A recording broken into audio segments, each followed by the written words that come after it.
Okay, welcome everybody to the second lesson of cooking practical and applied arts. This time, instead of talking about tools, we're going to start talking about kitchen safety. So, safety, as we said, is number one. You need to be safe. The kitchen can be full of danger if not treated with respect. You could get burned, you could get cut, slip, fall. We want to limit these risks by following these rules. Rule number one was put knives away when not in use. In a standard kitchen, there's a knife block. You probably have one at home. If we were still at the school, you'll see they didn't have knife blocks. They had um, magnetic strips above the sink. Um, and that's because it's also used for commercial cooking. But in a standard home, you should have what's called a knife block. It's a big wooden block, for lack of a better word, that you put the knives into. On the same note, don't put them in the sink willy-nilly. When you go to wash the knives, um, if they're just sitting there in the sink, when you reach in to grab something else, you could cut yourself. Um, it's a good idea to not wear loose clothing or jewelry, and to keep your hair up. It involves heat and electric stoves. It's less dangerous than gas, but um, if clothes are loose, they could still um, go up. The chances are very minimal in the type of cooking that we're doing, but we're trying to build good habits. Similarly, if you're wearing loose clothing with some of the power tools that could be used, they could get caught in there. Same thing with your hair. Wipe up your spills immediately. Um, and that's especially true in terms of safety if something's on the floor. Um, you don't want to slip and fall. Um, Now, with COVID, you've probably heard talk of PPE, that's personal protective equipment. You want to use that um, when you're cooking. Now, for COVID, they're talking about like face masks and things like that. For us, mostly we're talking about aprons and oven mitts.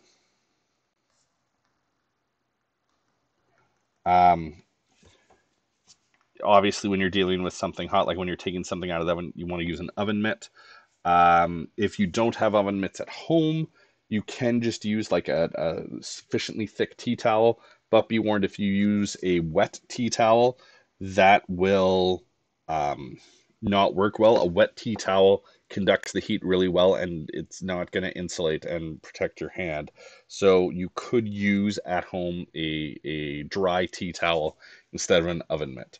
And the apron is mostly just so you don't get splatter on your clothes. It's nothing too much. Um, so you could also use oven mitts when you're dealing with hot pans, specifically like if you're ever using a cast iron pan. The handle of a cast iron pan gets really hot. In traditional pans, they're built in such a way that they don't. But if we are cooking with pots, which we would have been for the French toast slab, but you want to keep them facing in. So, like if here you have your oven. If the handle is facing out like this, if someone walks by it, they could push it, it could fall, it could spill.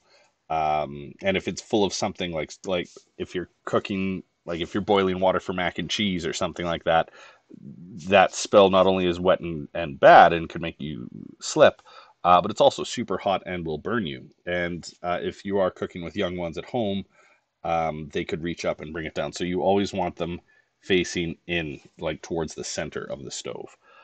Um, so at school, we would have had something called a fire blanket. At home, you may have a fire extinguisher in or near your kitchen.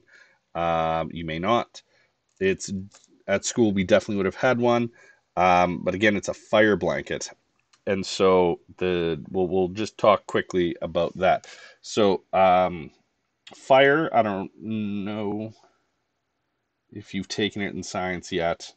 I can't remember. Fire needs three things: heat, fuel, and oxygen. Um,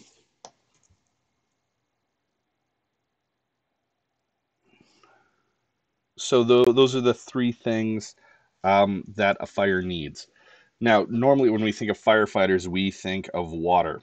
Um, Now that will normally get rid of the heat. When you put out a fire with water, you're getting rid of the buildup of heat, and that will extinguish the fire.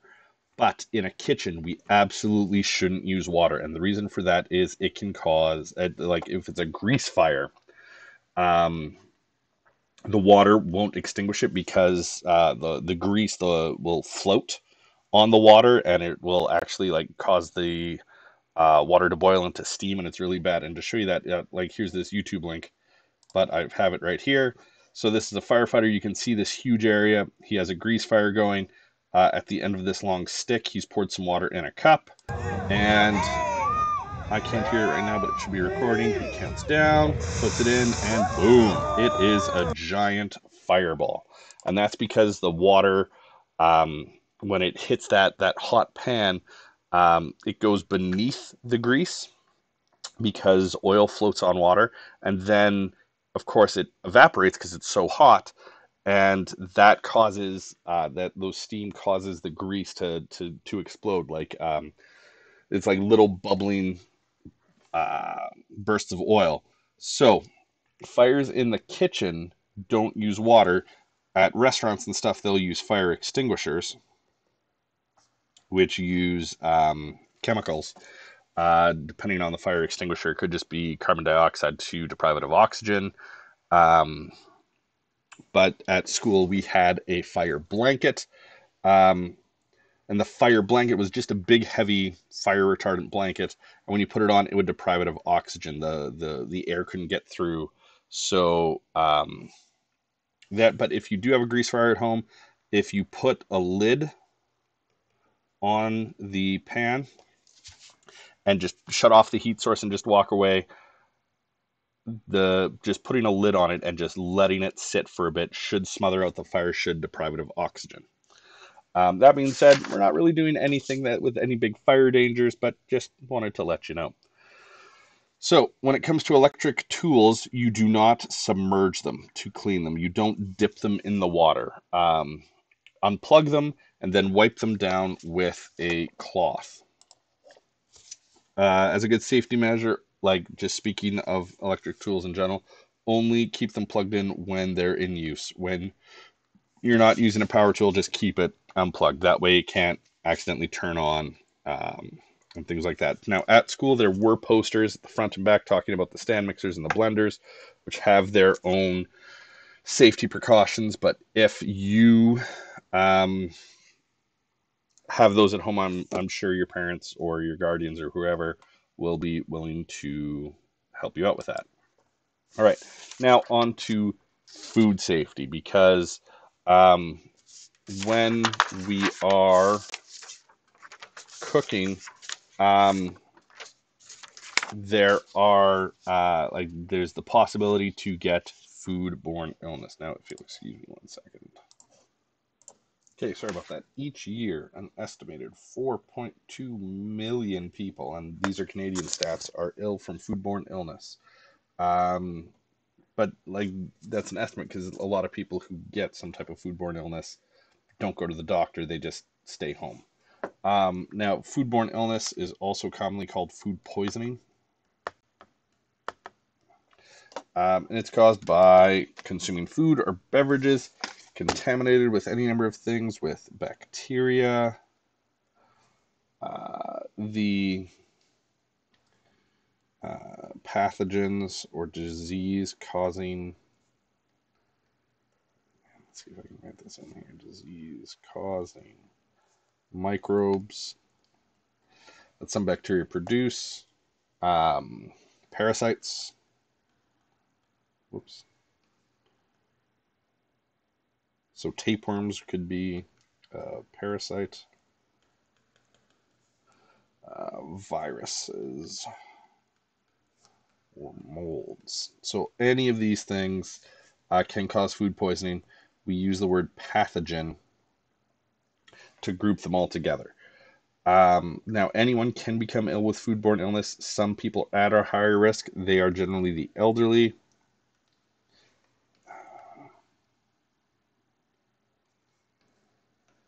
the elderly, pregnant people, um, children, and immunocompromised. So some people have a compromised immune system that could be due to a organ transplant or something like that. But their immune system isn't working out 100%, so they're going to be more susceptible. Pregnant women generally have a lower immune system, so that's why they're in there. Older people, younger people, again, their immune systems are just not working out 100%. So common symptoms: nausea, headache, fever, diarrhea, vomiting. So you could get some of these, you could get all of these. It could be all sorts of different severities. Just because you have one doesn't necessarily mean you have food poisoning. Or just because you don't have one doesn't mean you don't have food poisoning.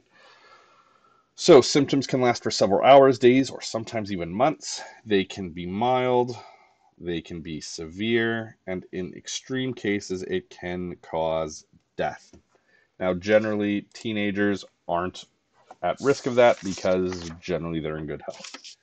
Now, foods that contain these pathogens may look, smell, that is a bad M. Let's erase that.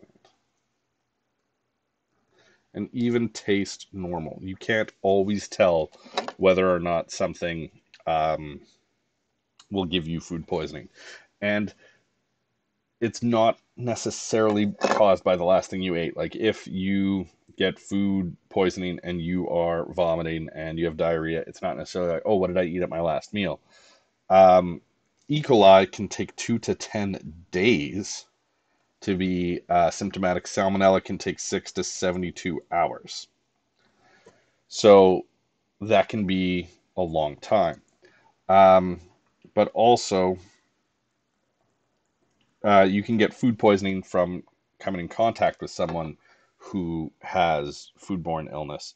So, if someone, like again, similar to COVID-19, if you are asymptomatic, you can still pass it on to someone else. This is actually pretty applicable in light of this. So, what causes foodborne illness? Well, molds, we said, is one of them. Generally, we do avoid molds, but some are actually good. Many cheeses get their distinctive flavors and textures from molds. I can't remember which one. I think it's aspirin or ibuprofen originally was a type of mold. But as some foods spoil or go bad, they can produce some toxins, which in this case would be molds. They like to grow on acidic foods like oranges and tomatoes. They also grow in foods with a lot of sugar, like jams. They like warm, moist conditions and a good supply of air. But again, these are general statements. Cheese is not moist, but will definitely go moldy. So the best way to control mold is to store at the proper temperature. Store in a dry location. And then if something is moldy, throw it out. Sometimes, again, I'm just going to go with cheeses because that's probably the most common that we'll deal with. For some harder cheeses, like if you have a brick of cheddar, it's a hard cheese. You can probably just cut, they say you cut off the affected area plus like an extra inch. Sometimes it would really depend on the cheese. But for softer cheeses, like if you have a brie or a camembert or something like that, if there's a bit of mold in it, just throw it all out. And same thing, like if you have yogurt, if your yogurt goes moldy, don't just scoop some out, just throw the whole thing out. And we have to be careful because mold can spread quite easily through the air in spores. All right, but far and away, the biggest cause and what we're going to spend the most time talking about is bacteria. And they cause far and away the most foodborne illness. So, but just like molds, there's good bacteria and bad bacteria. The majority, though, are neutral. They don't do any good, any bad. They're just there. They just exist. There's so much bacteria around. Like we always talk about, oh, we want to disinfect. We don't want to get sick. But there's actually an obscene amount of bacteria in our bodies. If you could count the number of bacteria in your body, the number of individual bacterium, and the number of individual cells in our body, there's actually more bacteria. They outnumber the cells at a rate of 10 to 1. That means for every human cell, skin cell, brain cell, bone, blood, anything, there are, for each one of those, there are 10 bacteria in your body. So we exist already with so much bacteria. And in fact, some of these bacteria is good. We talk about our gut flora. That's our all the bacteria that's in our gut that um, helps us digest food. We need it. And some people with certain illnesses can sometimes be treated with um, basically they call it a probiotic. So it encourages the growth of those healthy bacteria. Um, Now, just because they're 10 times the number, it's actually less than 1% of our body mass because the bacteria are so small. There's a lot of them in number, but in mass, it's less than 1% of our body mass. Um, and again, we're going to use that word pathogens to talk about the bad ones. Common ones you've probably heard about: E. coli. We've mentioned salmonella as well. Listeria or listeriosis. Um, Staph is another. There's so many. I'm not going to name them all, but those are just similar ones. Now, in order to keep our kitchens safe, we can remember that bacteria need certain things to grow, and we use the mnemonic FAT TOM to help us remember what they are. So a mnemonic, all of these letters, FATTOM, stand for something that a bacteria needs. The first one is food. So harmful bacteria grow very well in food that is rich in proteins, vitamins, and minerals. Meat, poultry, eggs, dairy products, cooked vegetables, and cooked grains are great sources of food for bacteria. That's why we call them potentially hazardous.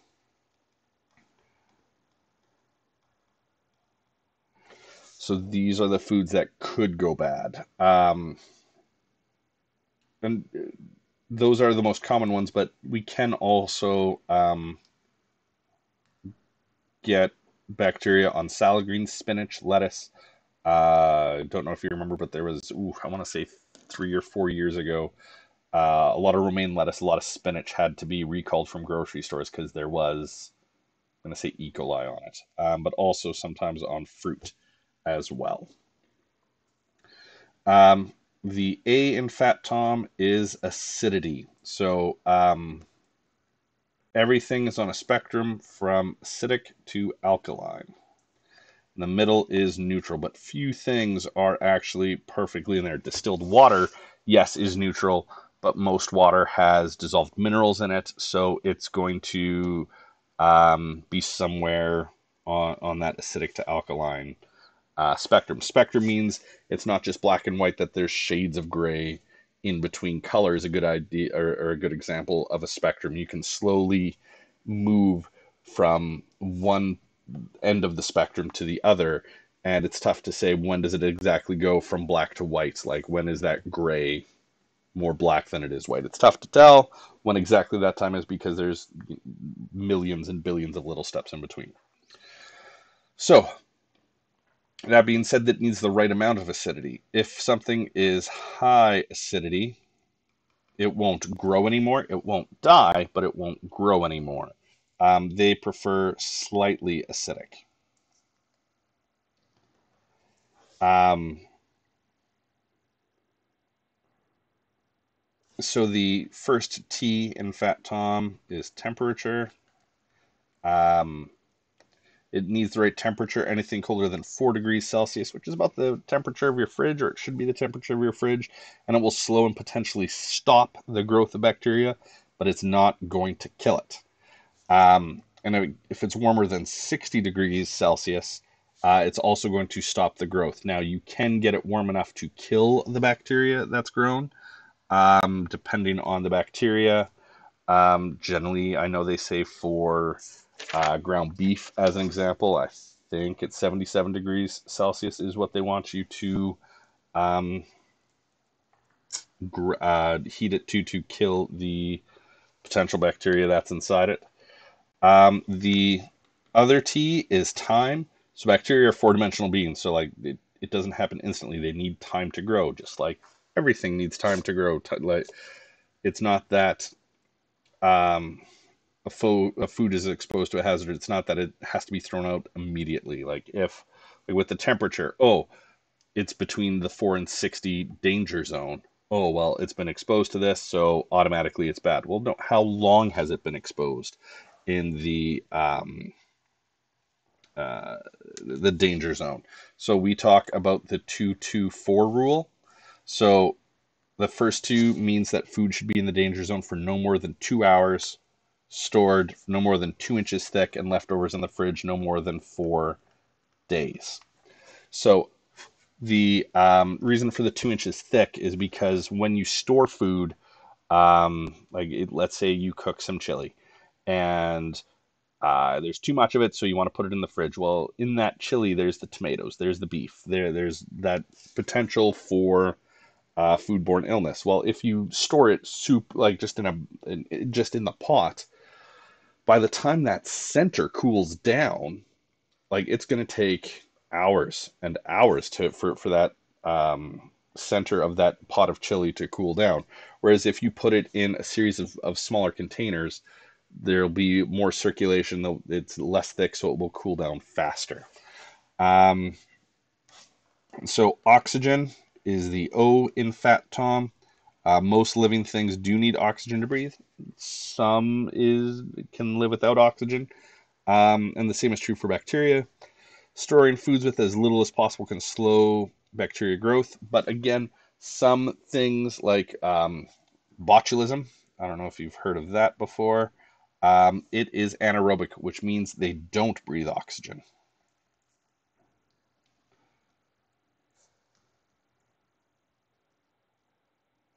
Um, so it's not always the case. So when you are storing food, like again, going back to say the chili, um, if you just have like a bowl's worth of chili, you don't want to put it in a giant container because it's stored with all that oxygen.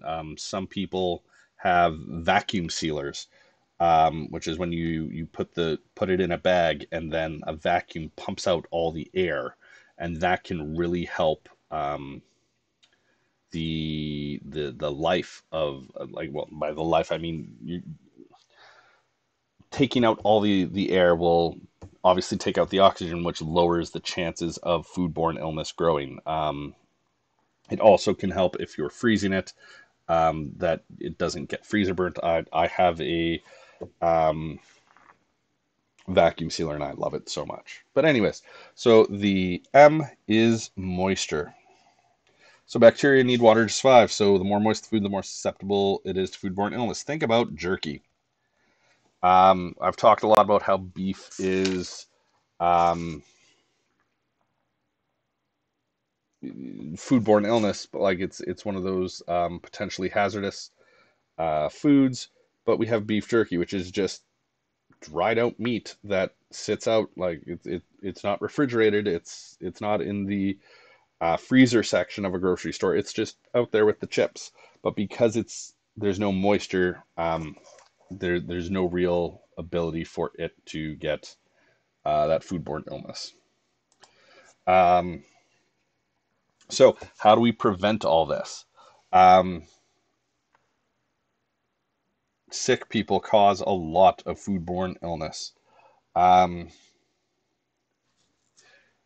so if you are sick, don't don't touch people's food. Don't touch um, like it,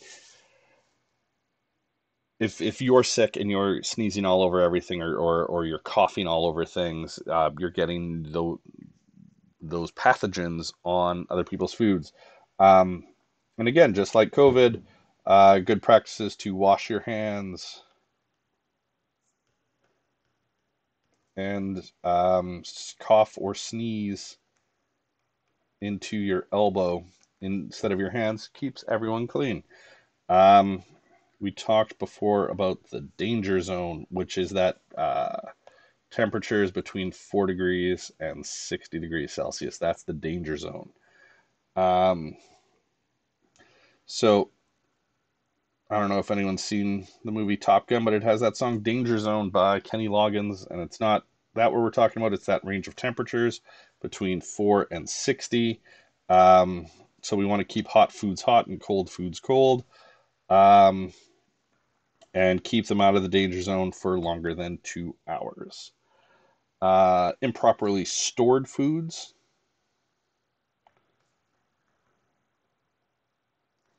Um,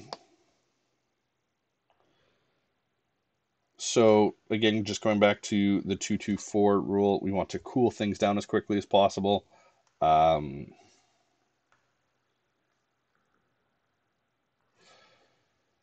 so I've already basically talked about this one. If we have a lot of food in a big pot, it's going to take more than 2 hours for that center to get cold, and so that's the whole 224 rule.